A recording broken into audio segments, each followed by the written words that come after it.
নমস্কার, welcome to কৃষ্ণাদে kitchen. আজ আমি রান্না করব শীতল শুটকি দিয়ে আর স্কোয়াশের ডাটা। শিলং থেকে এনেছিলাম আমাদের বাড়ির। স্কোয়াশের ডাটা দিয়ে আলু দিয়ে শীতল শুটকি করব। দেখতে থাকুন। তেল দিয়ে দিচ্ছে,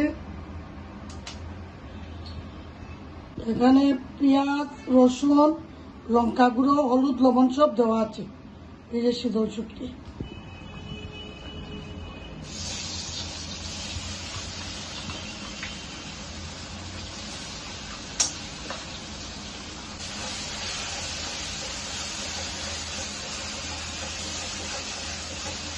ডাটাগুলো ছেড়ে দিচ্ছি।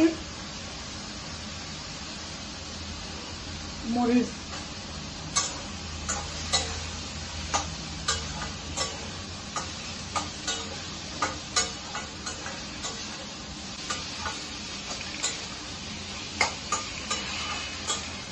জল দিয়ে দিচ্ছি।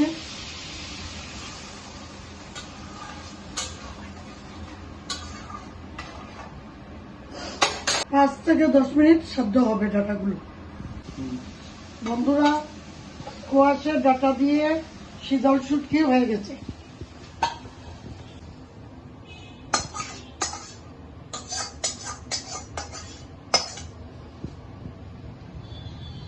শুটকিটা কেমন হয়েছে জানাবেন কমেন্টের মাধ্যমে, আর লাইক করবেন, সাবস্ক্রাইব করবেন।